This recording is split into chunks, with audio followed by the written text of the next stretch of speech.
Team, habari za wakati huu. Sasa nataka nielekeze kwa kifupi nini maana ya signal na namna ya kuweza kuitumia signal kuingia sokoni. Sasa katika video hii tutaenda stepwise nini maana ya signals, lakini pia nitaelezea swala la terminologies tofauti zinazotumika kwenye soko letu la futures. Sasa signal tunasema kwamba katika soko letu ili uweze kuingia sokoni lazima kuwe kuna eneo zuri ambalo utatakiwa kuingia sokoni. Sio kila sehemu unaingia sokoni, hapana. Utatakiwa kutafuta yale maeneo mazuri zaidi, ila kama soko unaona linageuka kupanda, lilikuwa linashuka linageuka kupanda, au sasa soko lilikuwa linapanda linageuka kushuka, au sasa soko lilikuwa linapanda likapause kidogo sasa linaendelea kupanda juu.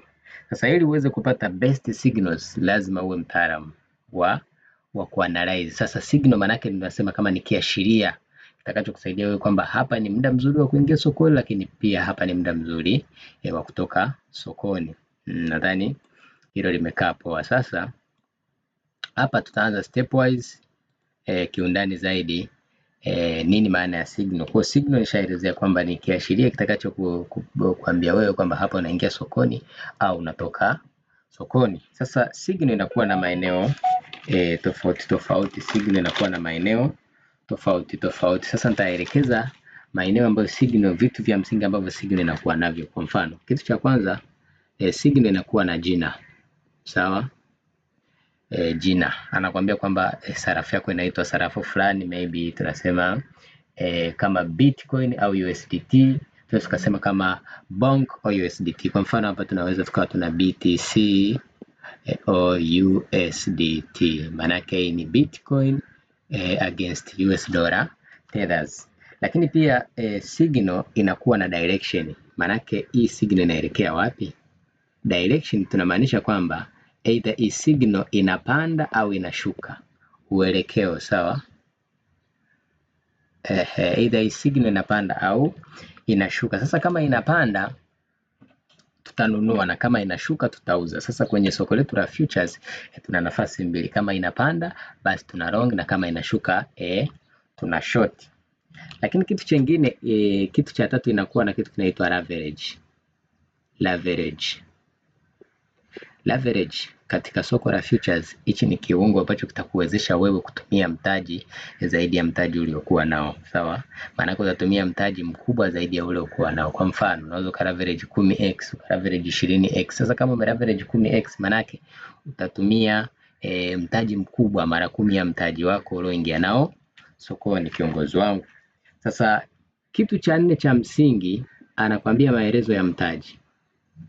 Maelezo ya mtaji. Sasa katika hii sehemu ya maelezo ya mtaji sio lazima kila signal inakuelezea maelezo ya mtaji, lakini mara nyingi tunasema kwamba for best and professional trading style tumia 1% hadi 10% ya mtaji wako. Hii sasa itakusaidia wewe kiongozi wangu kuweza kuendelea sokoni kwa muda mrefu sana. Tunachokiangalia sisi tuwe best traders na sio kwamba tupoteze trade. Kwa maana yake ni kwamba kama wewe utaingia na 1% hadi 10% ya mtaji wako, itakusaidia wewe kulinda mtaji wako sokoni. Lakini kitu cha msingi anakuonesha sasa bei ya kuingilia sokoni. Hii tunaita entry price. Entry price hii ni bei ya kuingilia sokoni. Sasa entry price anaweza akakupa katika nyanja mbili. Either akakupa numbers au akakwambia current price. Current price. Hii current price ni bei inayoendelea au kwa lugha nyingine inaitwa market price. Kwa sasa ukikuta kwenye entry amekwambia enter at current price au enter at market price yote inakuwa ni kitu kile kile, kiongozi wangu. Sasa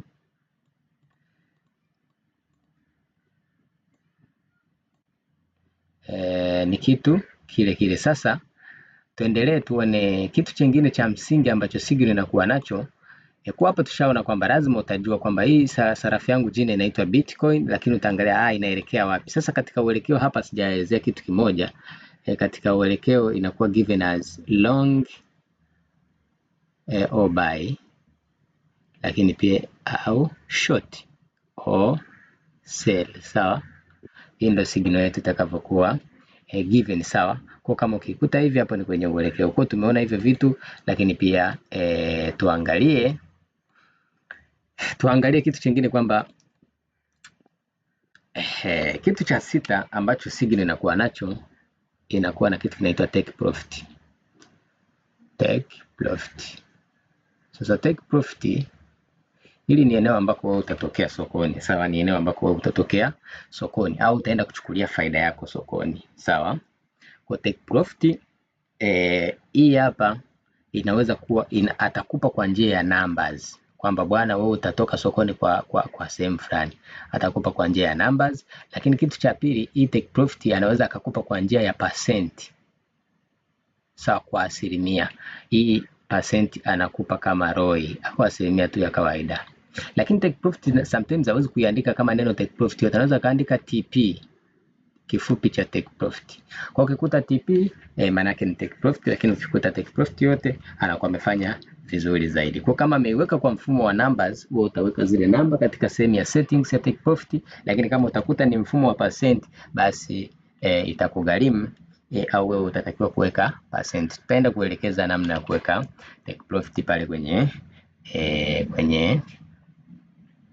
kwenye namna ya kuingiza sarafu sokoni. Lakini kuna kitu cha saba na cha mwisho ni stop loss, sawa. Stop loss. Sasa stop loss hii maana yake ni kwamba ni sehemu ambako wewe unakubali kwamba tunajua soko la crypto markets ni volatile. Kwa kuna wakati ambapo unafanya uchambuzi wa soko, lakini uchambuzi ule unaenda tofauti na matarajio yako na matarajio ya nini, ya direction yako. Kwa kama uchambuzi umeenda tofauti na matarajio, maana yake soko likigeuka, wewe kuna kipindi utafika utasema kwa sababu hapa nishaona soko limegeuka, nakubali kiwango kidogo cha loss kilichoingia kwangu ili kulinda mtaji mkubwa. Kwa atakupa namba kwamba bwana stop loss ni 0. fulani kwenye kila signal, lakini this always is given in form of numbers, but sometimes can be given in form of percent. Sasa kama akikupa kwa mfumo wa percent ya all in whole, tutakuonesha namna ya kuset. Kwa hivyo ndio vitu vya msingi. Kwa signal yako utaiona ina jina, utaiona ina direction, utaiona ina average, utaiona ina maelekezo ya mtaji, utaiona ina price, utaiona ina take profit, lakini pia utaiona ina stop loss. Lakini hivi vitu vya msingi ambavyo signal yote lazima iwe navyo, kitu cha kwanza lazima iwe ni jina. Sasa hivi ndio very important. Jina lazima itakuonesha direction, sawa. Lakini pia hapa kwenye average sio lazima inaweza kuonesha average. Sasa kama haija kuonesha average, hapa tumia maelekezo ya kiongozi wako. Lakini pia hapa sio lazima kuelekeza maelekezo ya mtaji, na hapa kama haija kuelekeza, tumia maelekezo niliyokupa kwamba tumia 1% hadi 10 mtaji wako. Lakini entry price lazima akupe, hii ni lazima hii. Lakini kama hajakupa, maana yake wewe ni enter at current price. Lakini sehemu ya kuchukulia faida na hii ni lazima akupe, sawa. Lakini stop loss pia ni lazima atakupa. Sasa tuangalie mfano mojawapo wa signal, tuangalie mfano mojawapo wa signal ambazo tumekuwa tukizitrade katika group letu la VIP signal ambazo tumekuwa tukifanya nazo kazi katika group letu la VIP signal, VVIP signal. Tuangalie mfano wa signal moja. Tuangalie mfano wa hii signal, sawa, kama inavyoonekana. Sehemu ya kwanza kuna Solana USDT, hili ni jina, short or sell. Manake anakuwa hii ni direction, lakini take profit faida amekuonesha, stop loss akakuonesha ni 2%, lakini average akakwambia ni 5 hadi 10, lakini akakwambia na muda usiingie baada ya dakika 5.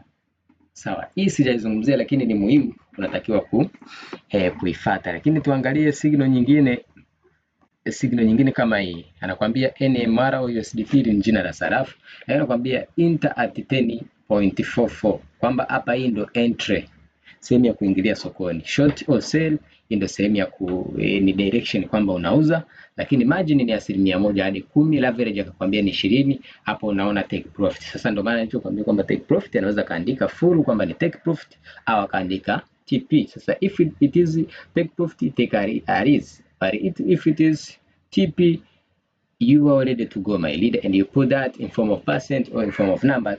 You can see at this case, you give it in form of percent. So you need to know how to set it in form of percent. So I think everything is done in this venue.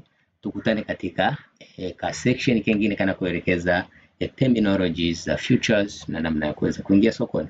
Here we go.